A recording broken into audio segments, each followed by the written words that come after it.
Anggota DPR RI dari fraksi PKB, Lukman Hakim, mengeluarkan pernyataan kritis terkait pembahasan rancangan Undang-Undang Pemilu. Dia mengaku setuju dengan larangan para mantan anggota Hizbut Tahrir mengikuti kontestasi politik di tanah air. Barangkali pernyataan tersebut akan memicu perdebatan keras di kalangan anggota dewan sendiri. Sudah mulai terjadi kristalisasi antara pihak yang setuju dengan yang menentang. Kedua kubu pasti memiliki dasar pemikiran yang sama kuatnya. Kita bisa kilas balik ketika pada masa Orde Baru, hal yang sama pernah dialami para mantan anggota PKI, maka nasib mantan anggota HTI, jika undang-undang ini disahkan, dengan isi seperti yang disetujui legislator tadi, jadilah HTI disejajarkan dengan PKI di masa Orde Baru.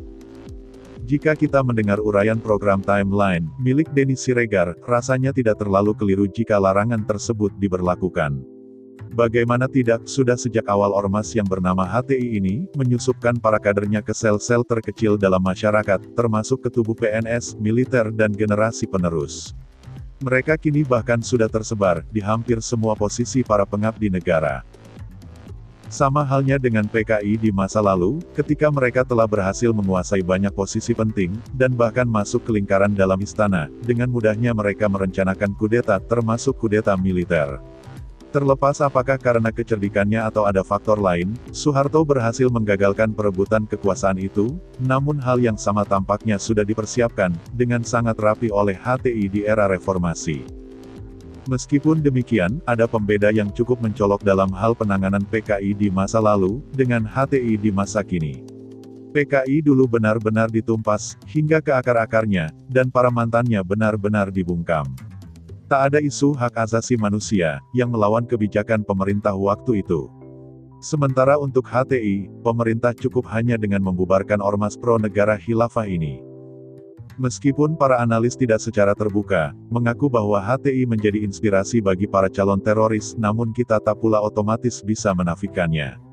Kalau tujuan para teroris melakukan aksinya itu, adalah untuk merongrong kebijakan pemerintah, dan menciptakan kepanikan di masyarakat, bisa dipastikan ada pihak yang menyokong dan memfasilitasi mereka di balik layar. Meskipun jika mencari alasan formal, bahwa ketika mereka menduduki posisi penting di sistem yang diakui negara, HTI berpotensi melakukan makar, akan sangat rumit untuk membuktikannya. Namun, setidaknya kita bisa mengambil sudut pandang terbalik, yakni bukan sebagai pihak independen, melainkan sebagai pihak yang skeptis dengan agenda HTI. Singkatnya, bagi kubu yang setuju dengan larangan kontestasi politik, mereka tentu memposisikan dirinya sebagai pihak yang skeptis, atau mewaspadai hal terburuk. Sementara bagi kubu penentang, mereka seperti berani mengambil resiko, dengan asumsi negara mampu mengantisipasinya, ketika gelagatnya semakin mencuat ke permukaan. Barangkali, ada konsep yang lebih akomodatif, terhadap isu pelanggaran hak asasi manusia. Kita bisa saja menerapkan larangan, sebagaimana dibahas di awal, namun di saat yang sama diterapkan sistem screening. Pelarangan boleh dilakukan, namun bukan seumur hidup, melainkan sepanjang hasil screening menunjukkan hasil negatif. Yang tak kalah pentingnya, bagi para pemegang otoritas keamanan, sistem administrasi kita tidaklah ketat seperti yang dimiliki negara maju, artinya bisa saja catatan masa lalu seseorang tidak faktual.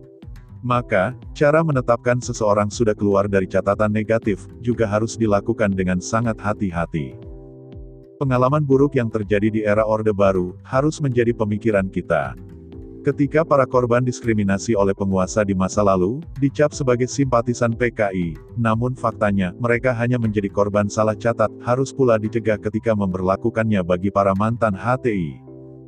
Sebagai ormas terlarang, kita pasti sudah sepakat memutuskannya, namun bagi para individu, yang akan dilarang turut berpartisipasi di dunia politik, kita perlu memikirkan mekanisme memberlakukannya, agar tidak menimbulkan kesalahan yang kontraproduktif.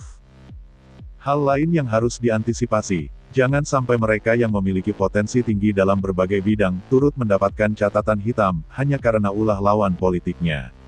Maka, sebelum perlakuan kepada mereka diberlakukan, harus dipikirkan mekanismenya dengan sangat rapi, termasuk resiko negara memperlakukan warga negaranya secara diskriminatif.